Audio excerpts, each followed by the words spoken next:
Glória a Deus. Irmãos, vamos, por falar em palavra, vamos à palavra. Gênesis capítulo 25, a partir do verso de número 21.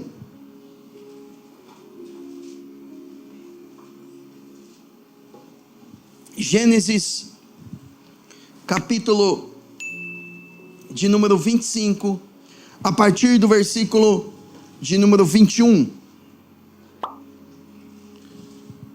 Gênesis 25, verso 21. Quero falar sobre a perseverança para uma família restaurada, para uma vida restaurada. E olha o que diz a Bíblia aqui: Isaac orou ao Senhor em favor, eu estou lendo na NVI, tá? Na NVI. Isaac orou ao Senhor em favor de sua mulher, porque ela era estéril. O Senhor respondeu à sua oração, e Rebeca, sua mulher, engravidou. Os meninos se empurravam dentro dela, pelo que disse: por que está acontecendo isso? Foi então consultar ao Senhor. Disse-lhe o Senhor: 2 nações estão em seu ventre, já desde as suas entranhas 2 povos se separarão. Um deles será mais forte que o outro, mas o mais velho servirá ao mais novo. Meus irmãos, esse texto, lógico, ele está dentro de um contexto, de uma realidade. O Isaac, ele é o símbolo do homem que aguardou até os 40 anos para casar, e ele se guardou para a sua esposa, a Rebeca. Isaac, filho de Abraão. Abraão é aquele que recebeu uma promessa, recebeu uma palavra de Deus, que da descendência dele sairia uma nação poderosa, e da descendência de Abraão veio então, o Messias, veio Jesus. Jesus é da descendência de Abraão. Até na época em que Jesus estava na terra, ele chamava os judeus de filhos de Abraão, ou seja, aqueles que tinham uma promessa, uma herança, aquilo que Deus prometeu a Abraão. Perfeito. E o Isaac então, ele era o filho da promessa. Ele nasceu como fruto de uma palavra profética que nasceu no coração de Deus, foi transferido para o Abraão. Quando Abraão ouve a notícia, ele riu a respeito disso, porque ele sabia que ele já era velho. Como homem velho poderia produzir filhos? A sua esposa também riu quando ela recebeu a palavra que ela seria mãe, e por conta talvez dessas risadas, que era uma mistura de uma felicidade, alguns acreditam que não, riu realmente no sentido assim: isso não vai acontecer. Mas ambos tomaram a decisão de colocar o nome do Isaac, o nome do filho de Isaac significa riso, talvez como celebração aquilo que havia acontecido. No entanto, quando o Isaac, ele casa, já na casa dos 40 anos, ele casou, e a partir do casamento ele descobre, porque outrora não podia descobrir, até porque a medicina era muito rudimentar naquela época.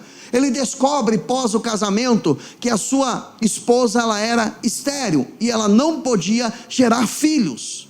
Como surgiria uma descendência de Isaac, sendo que a esposa dele era uma mulher que ela era estéril, e o Messias tinha que vir dessa linhagem?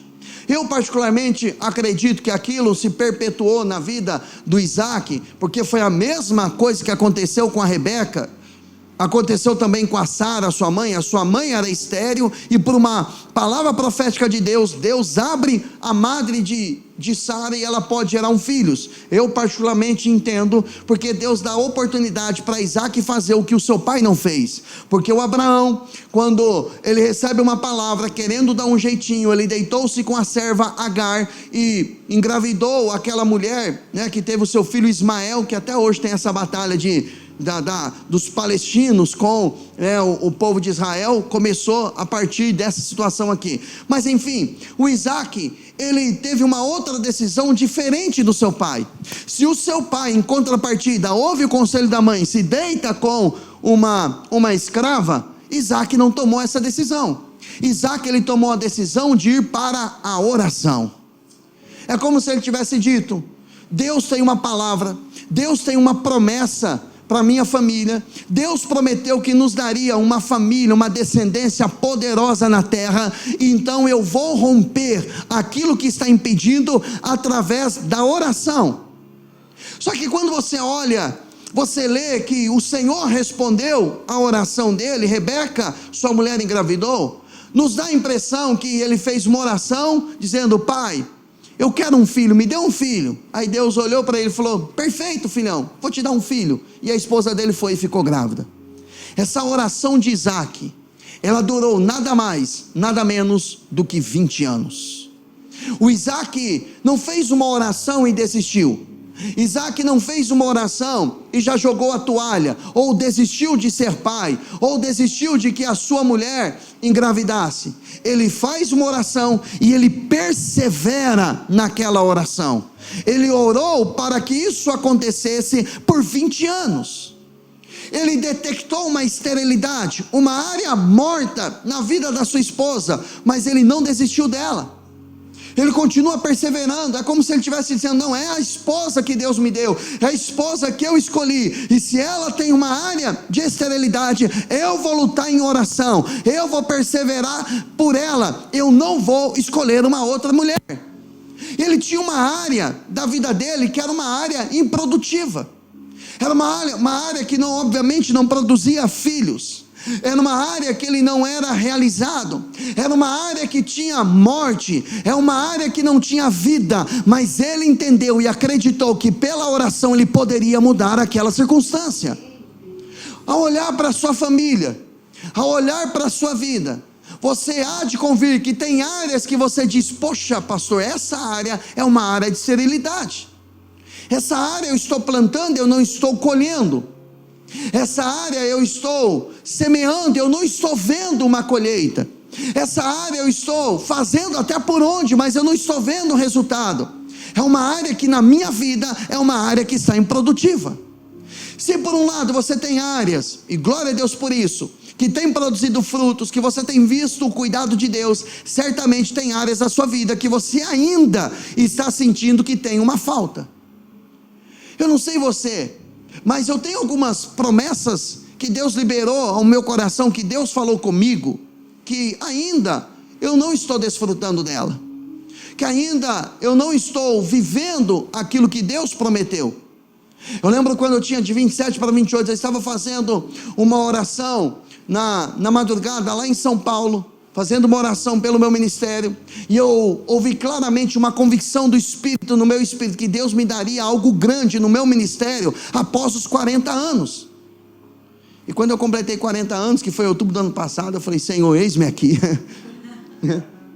Lembrei daquela promessa que Deus liberou, que Deus falou comigo, e veio uma convicção tão clara no meu coração. Agora, geralmente quando Deus libera uma palavra, e nós não vemos a concretização, entramos num ambiente de ansiedade, de preocupação. Aí vem Satanás, lança uma palavra de dúvida, de que não vai acontecer, de que você pecou, de que você falhou, de que você tomou uma rota equivocada. No entanto, você precisa entender que aquilo que Deus falou, aquilo que Deus prometeu, Ele vai cumprir, amém, irmãos? Ele vai cumprir o que Ele falou.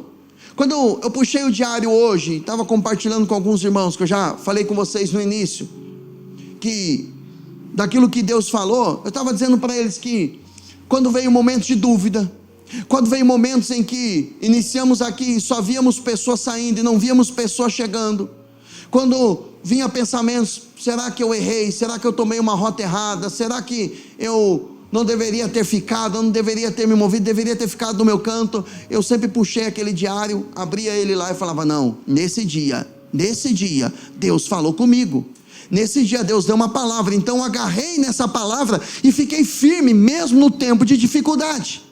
Eu lembro quando estourou a pandemia, nós estávamos com 30 membros na igreja, mal conseguia pagar as mínimas despesas da igreja. Eu logo pensei: vai fechar a igreja,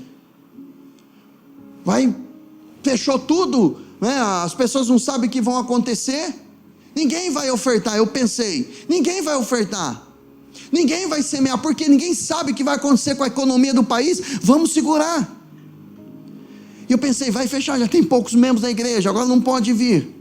e foi o período que nós crescemos de portas fechadas, porque eu puxava o diário e falava: Senhor, tem essa promessa, essa pandemia nos pegou de surpresa, mas o Senhor sabia que viria, antes mesmo da pandemia o Senhor já deu a palavra, e me agarrava naquilo que Deus falou. Então, nesses tempos de dificuldade, você precisa perseverar na oração, porque a perseverança, ela leva você a viver o que Deus tem para a sua vida, mas a sua perseverança também vai salvar outras pessoas. Em Atos capítulo 16, Paulo tem uma visão, um homem da Macedônia dizendo: passa para cá e ajuda-nos, que inclusive foi uma das palavras que Deus nos deu. E Paulo, quando ele vai para a região da Macedônia, seguindo a orientação de Deus, ele procura um lugar de oração, e enquanto ele está orando, vem uma mulher vendedora de púrpura, uma mulher empreendedora, vendedora de tecidos, de púrpura, e enquanto Paulo está orando e pregando a palavra, a Bíblia diz que o Senhor abriu o coração daquela mulher, para que ela entendesse o que Paulo estava falando, e aquela mulher entendeu o que Paulo estava pregando, e ela acreditou no que Paulo disse. E o que é que aconteceu com aquela mulher? Ela então, ao acreditar no que Paulo pregou, ela salvou tanto ela, como a sua casa foi salva, foram batizados naquele dia. Então a perseverança de Paulo em passar a Macedônia trouxe salvação naquela família. Mas não parou por aí não. Paulo sai dali e ele está indo para um outro lugar da oração também, para orar, porque Paulo era um homem de oração. E a Bíblia diz que uma mulher toda tarde saía e dizia: este é o homem de Deus, anunciando o caminho da salvação. Paulo, pelo discernimento de espírito, ele entende que era um demônio que estava falando na boca daquela mulher. Ele estende as mãos e diz: espírito de adivinhação, saia dessa mulher agora em nome de Jesus. E aquela mulher foi liberta. Então Paulo tinha ganho uma família, agora Paulo liberta, ou pelo menos expulsa o demônio daquela garota, daquela moça, e por conta disso veio uma perseguição.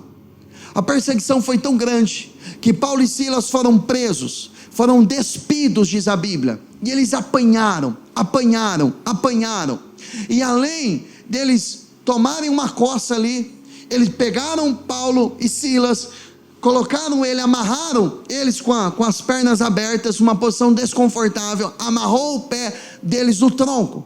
E Paulo poderia ter pensado: mas Senhor, eu vim por causa de uma palavra, eu vim aqui por causa de uma perseverança, eu quis perseverar em seguir os caminhos do Senhor, e olha o pau que eu estou levando, aliás, que eu levei, olha a situação que eu estou, olha a dificuldade que eu estou enfrentando, olha a luta que eu estou enfrentando. Eu não estou enfrentando uma luta porque eu estou no pecado, eu não estou enfrentando uma luta porque eu desobedeci, eu estou enfrentando uma luta porque eu obedeci ao Senhor.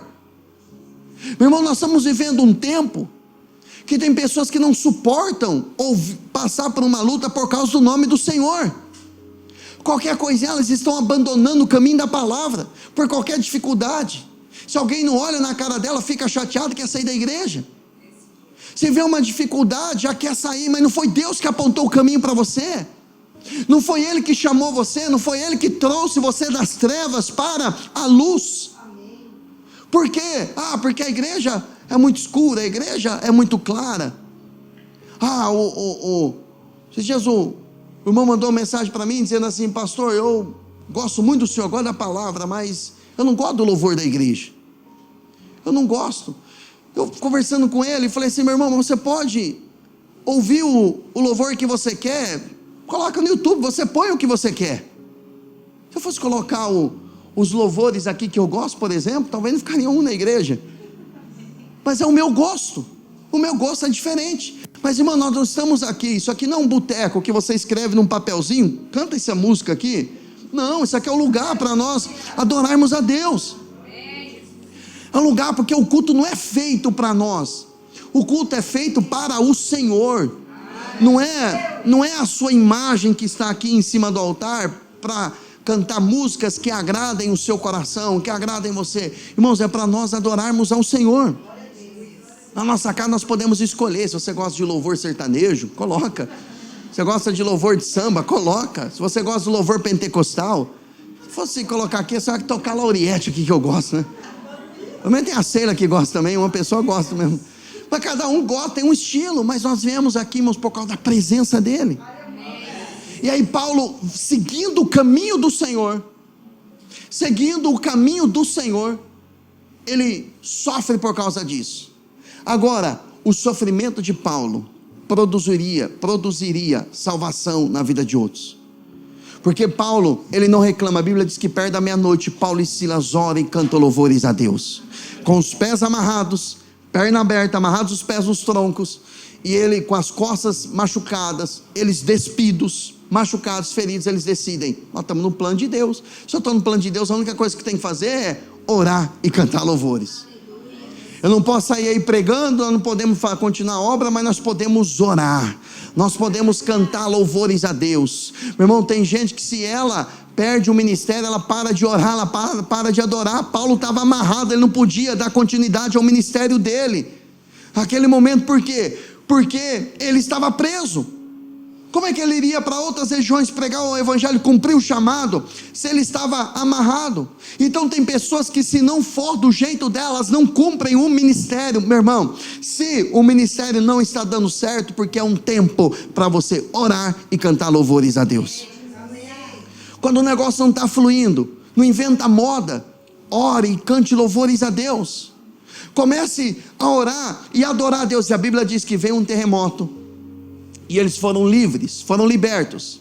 Mas o mais impressionante é que o carcereiro, aquele que manteve Paulo e Silas presos, fica desesperado, e ele diz: me dá uma luz. E Paulo, lógico que ele está pedindo a luz física ali, estava tudo escuro, mas a Bíblia diz que Paulo chega diante dele e fala para ele: crê no Senhor Jesus, vai ser salvo você e também toda a sua casa. É como se Paulo estivesse dizendo o seguinte: olha, Deus não está pensando apenas em você, Deus está vendo a sua casa. Meu irmão, quando Deus olhou para você, Ele viu o teu marido, Ele viu a tua esposa, Ele viu os teus filhos também.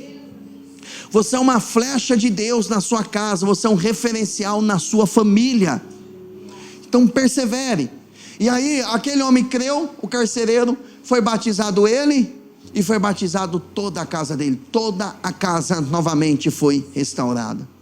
Agora, perfeito, Deus fez uma obra de restauração naquela família, Deus fez uma obra de restauração na vida daquela mulher empreendedora. Agora, tudo bem, o Senhor vai fazer a obra, mas a pergunta que eu quero fazer a você: você estaria disposto a não ser o carcereiro e a não ser aquela mulher, mas ser o Paulo, que mesmo tomando pau, continuou fazendo a vontade de Deus?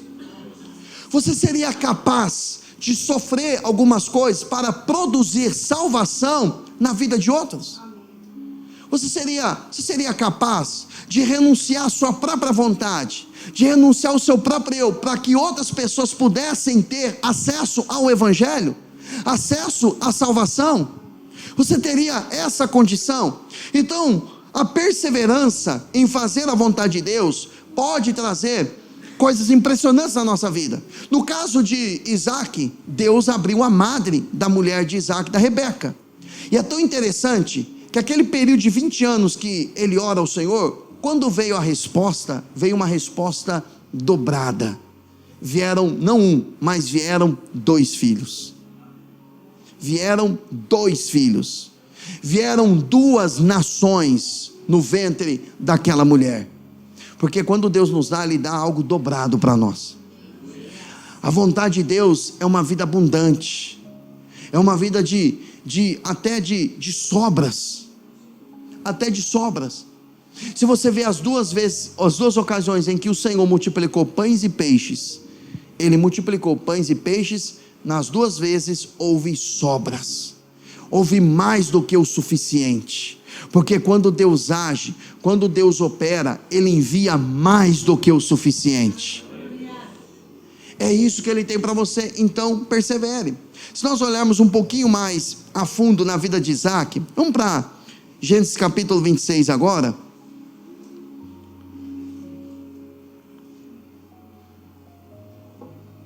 Gênesis capítulo 26, verso 1. Essa máquina aqui parou de funcionar? Estou vendo ela desligada?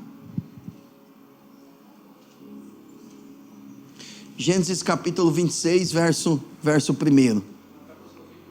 Oi? Tá gostoso? Tá quentinho? Tá bom? Glória a Deus. Gênesis 26, verso 1. Acho que foi o Gerson, né, Gerson? Você que trouxe aí, do outro lado do Centro-Oeste, estava com o BO no ar, você veio aqui hoje. Estou brincando, tá, Gerson? Mas vamos lá. Gênesis capítulo 26, verso 1. Olha só. Houve fome naquela terra, como tinha acontecido no tempo de Abraão. Por isso Isaque foi para Gerar, onde Abimeleque era o rei dos filisteus. O Senhor apareceu a Isaque e disse: não desça ao Egito, procure estabelecer-se na terra que eu lhe indicar. Permaneça nessa terra mais um pouco, e eu estarei com você e o abençoarei. Ao olhar para esse texto, a gente vê a perseverança na vida de Isaque. Ele perseverou, a esposa teve filhos.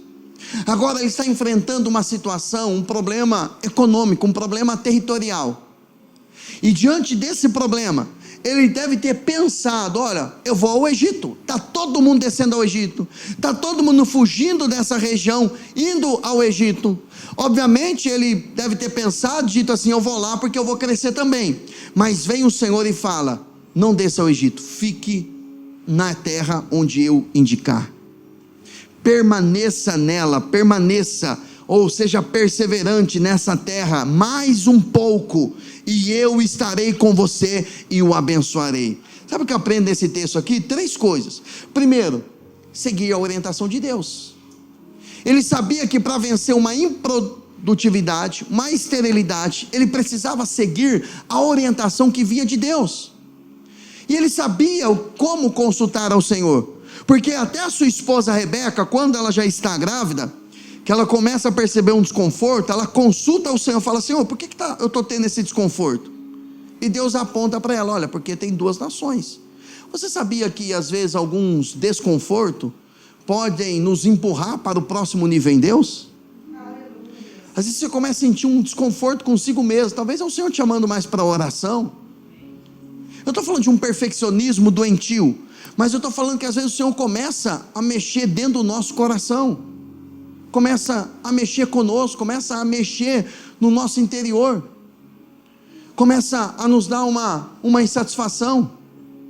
Esses dias eu conversando com uma irmã, e ela estava contando que ela estava incomodada no trabalho dela. E quando ela começou a falar isso, eu comecei a ter uma suspeita no espírito. Eu falei: eu acho que o Senhor está chamando ela para o empreendedorismo. Eu não vou dizer na lata dela, né? O Senhor está chamando para ser empreendedora. Eu falei: me explica um pouco mais como é essa questão desse desconforto. Eu falei: você chega no seu trabalho, o que você sente? Não, me sinto um desconforto, parece que eu estou desajustado desse lugar. Eu disse para ela: o que Deus já falou com você então? Ela disse para mim: pastor, Deus já me chamou para trabalhar no ramo tal, para fazer tal coisa, mas eu tenho medo. Eu falei: é exatamente isso que está impedindo você de viver o que Deus tem para você, o seu medo. Ah, mas se der errado? Eu falei: e se der certo? Mas se der errado, e se der certo? Falei para ela: e se der certo? Agora você está com medo de perder, sei lá, 3, 4 salários mínimos, não sei qual a renda dessa, está com medo de perder isso, perto daquilo que Deus tem para a sua vida. Então não é um medo que vai te impedir. Se você está insatisfeita, eu falei para ela: é porque o Senhor já está gerando um desconforto em você. Se você não tem clareza, vai consultar ao Senhor, mas esse incômodo vem dele. Eu disse: você está no pecado? Não, pastor. Você está em desobediência? Não. Estou com incômodo? Então esse incômodo é só o Espírito Santo querendo expelir você de onde você está. Só que tem alguns que vão pegar esse desconforto e vão carregar isso até a aposentadoria, e vão ficar contando, vai ligar para o advogado: quanto tempo falta para a minha aposentadoria? Quanto tempo falta? Ixi, falta 5 anos ainda, 10 anos ainda. Os advogados gostam, né? Quanto falta ainda? 5 anos, 10 anos. A pessoa fica incomodada, por quê? Porque ela não tem prazer naquilo que ela está fazendo. Irmão, se o Senhor está incomodando você para algo, é porque isso que você tem hoje é pouco perto daquilo que Ele vai dar para você. Só que você quer que desça um anjo para você e falar assim: meu filho, eu estou aqui com uma palavra vinda do céu, vim lá do trono de Deus, eu sou Gabriel, vim aqui falar com você, que Ele chamou você para ser um empreendedor. Fique tranquilo, você vai ganhar X no mês seguinte, depois vai ganhar 2x, 3x, daqui 5 anos você... Meu irmão, isso não é uma vida de fé. Primeiro Deus fala para Abraão, sai da terra. Para onde? Sai da terra. Para onde? Norte, sul, leste, oeste. Sai da terra, depois eu te falo. Porque assim é um ato de fé. É você ter uma palavra, você rompe aquela bolha e depois vai vindo outras direções. Deus não vai falar tudo para você, porque se você tiver uma resposta completa, exata, não vai precisar de fé. Você não vai precisar de fé. A fé não é você se apoiar, não é você ter uma vez eu ouvi uma pessoa falando, fé é como pular no escuro. Não, fé é você caminhar sobre uma palavra de Deus. É você olhar para as águas, que todo mundo afunda, naturalmente afunda, mas você ouve a voz dele dizendo, pode vir caminhando sobre as águas, mas está todo mundo afundando, está todo mundo dizendo que vai afundar, a lógica diz que eu vou afundar, mas tem algo queimando dentro de você, é uma direção de Deus, então obedeça. Ah, pastor, eu estou buscando uma confirmação. Para de ser incrédulo. Que confirmação você quer? Você é filho, você tem a voz do Espírito latente dentro de você. Aí fica, não, se o pastor tocar nesse assunto é Deus falando, não é? Se o pastor falar exatamente assim, se eu encontrar a pessoa na rua tal, não tem lógica isso. Você tem a direção do Espírito. Isso era na época de Gideão, que colocou um pedaço de lã lá para poder verificar se era a vontade de Deus, se Deus realmente ia dar vitória para ele. Hoje você não precisa mais disso, sabe por quê? Porque Gideão não tinha o Espírito dentro dele, guiando ele, como eu e você temos nos dias de hoje. Hoje nós temos o Espírito Santo. Então o Senhor estava dizendo para ele, segue a orientação, fica nessa terra, espera mais um pouco, agora, e eu estarei com você e o abençoarei. Seguir a direção, ter o Senhor ao seu lado, porque não adianta você seguir a direção de Deus e continuar fazendo as mesmas presepadas, praticando, caindo nos mesmos pecados, fazendo as mesmas besteiras. Está na hora de você se levantar e falar, não, eu quero o Senhor do meu lado. A questão não é ser abençoado, a questão não é prosperar, a questão não é ter uma vida abundante, a questão é eu quero ter o Senhor ao meu lado. Porque eu posso ter muita coisa, se eu não tiver o Senhor ao meu lado, eu não tenho nada, absolutamente nada. É tudo ilusão, é tudo laço, é tudo armadilha. Agora ele falou, eu estarei com você e o abençoarei, porque a você e a seus descendentes darei todas essas terras e confirmarei o juramento que dei a seus pés. Agora, olha o versículo de número 12. O que Deus fez na vida dele? Isaque formou lavoura naquela terra, e no mesmo ano colheu a 100 por um. Tem uma tradução que diz 100 vezes mais, porque o Senhor o abençoou. O homem enriqueceu, e a sua riqueza continuou a aumentar, até que ficou riquíssimo. Possuía tantos rebanhos e servos, que os filisteus o invejavam. Olha a forma como Deus abençoou esse homem. Agora, se você continuar lendo, você vai ver que Isaque, ele levanta altar ao Senhor, porque Deus o abençoou de tal forma, porque ele ficou na direção de Deus, ele teve o Senhor ao lado dele, e o Isaque se tornou um homem rico. Deus o enriqueceu. Irmão, Deus não tem problema com dinheiro, desde que os seus filhos não coloquem o dinheiro em primeiro lugar, desde que o dinheiro não seja o seu Senhor. Ele deu dinheiro e muito dinheiro para o Isaque, mas Isaque nunca deixou de levantar um altar ao Senhor. Ele nunca deixou de cumprir os princípios espirituais. Ele não se perdeu por causa daquela riqueza. Tudo isso como fruto da perseverança dele. E além dele enriquecer, a riqueza continuou ainda a aumentar, até que ficou riquíssimo. Deus deu tantos rebanhos, servos a ele, que os filisteus começaram a invejar. Tudo isso como fruto, preste atenção, como fruto de uma perseverança. A perseverança, eu vou dar 2 textos para vocês, que vão definir o que é perseverança. Primeiro, Tiago capítulo 1, verso de número 3, vamos lá, Tiago capítulo 1, aliás, verso 2, Tiago capítulo 1, verso 2, aliás, isso, a partir do verso 2, a Bíblia diz assim: meus irmãos, considerem motivo de grande alegria o fato de passarem por diversas provações. Você sabe o que é prova? O que é prova? Só não sabe definir quem nunca passou por prova, né? Você sabe o que é uma prova? Quando você é reprovado, o que é que você tem que fazer? Vai ter que passar pela mesma prova. Vai ter que passar pela mesma coisa, pela mesma situação. Por que que a Rebeca, ela sofreu com a esterilidade a mesma situação da sua sogra, da Sara? Para que Isaac não cometesse o mesmo erro que o pai cometeu. Para que ele permanecesse fiel a Deus.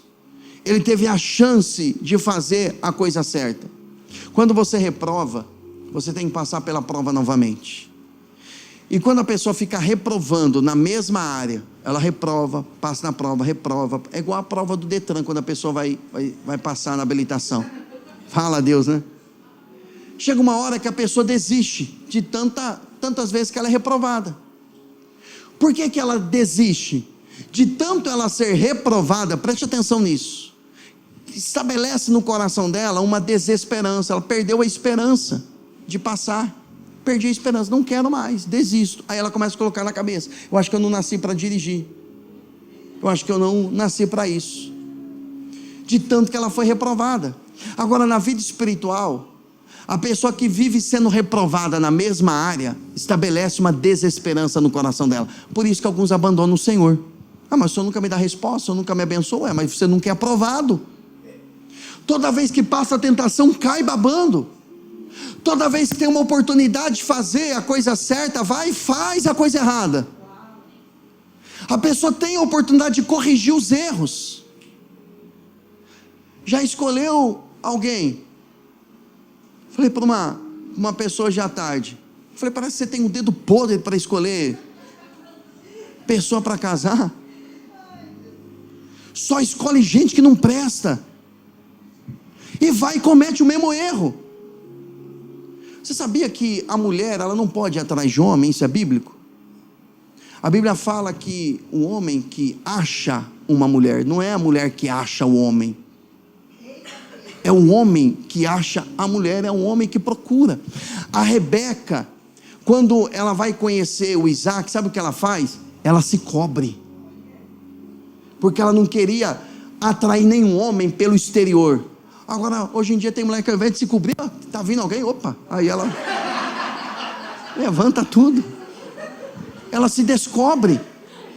Porque é verdade, ela quer atrair pela aparência. Ela quer atrair, só que a Bíblia diz que não é a mulher que acha, é o homem que acha. A Bíblia fala: o homem que acha uma mulher encontrou a benevolência do Senhor. Então é o homem que acha, é o homem que procura. Pastor, ninguém me acha, mas também, como diz o Cláudio Duarte, não se esconde, se aparece para todo mundo. Não fica escondida, se esconde no Senhor. Se esconde no Senhor.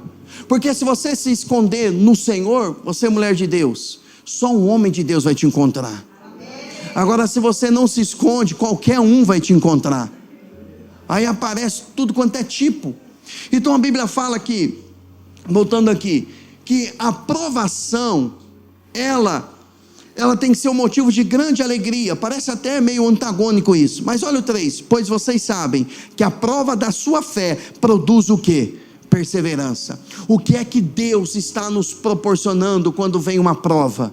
É uma oportunidade de efetuar em nós, ou produzir em nós. Produzir significa vencer a improdutividade, porque uma pessoa improdutiva é uma pessoa que não tem perseverança. Então ele gera a perseverança no coração através da prova. Ela vai produzir, né, a prova da fé vai produzir a perseverança. E a perseverança deve ter ação completa, a fim de que vocês sejam maduros, íntegros. Íntegro significa inteiro, sem lhes faltar coisa alguma. Então Deus coloca uma prova para produzir perseverança em você. Você persevera, e essa perseverança vai ter uma ação completa. Qual é a ação completa da perseverança? Maturidade.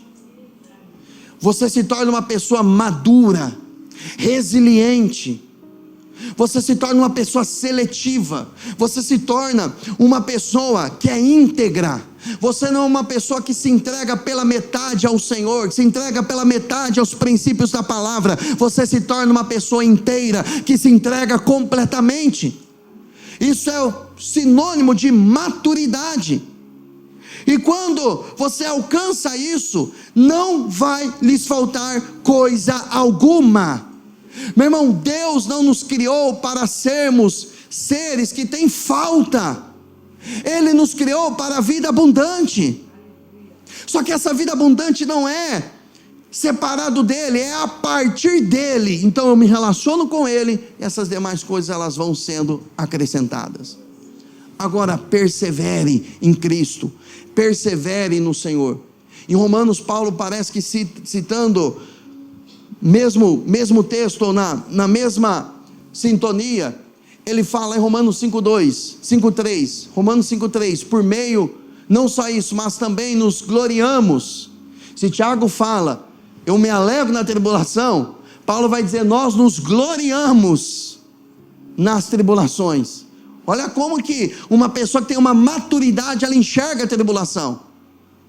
A tribulação, a propósito, a tribulação que você está enfrentando, está produzindo o que em você? Está produzindo o que em nós? Vontade de desistir? De fazer birra para Deus, né? Ou o Senhor me dá, ou eu vou me desviar. Ou o Senhor me responde. Irmãos, eu estou falando de orações que eu, Bruno, já fiz. Ou o Senhor me dá, ou eu não quero mais nada. Ainda bem que Ele não ouve a gente, né? Não estaria morto hoje. Algumas orações infantis. Você quer chamar a atenção de Deus? Eu vou no culto.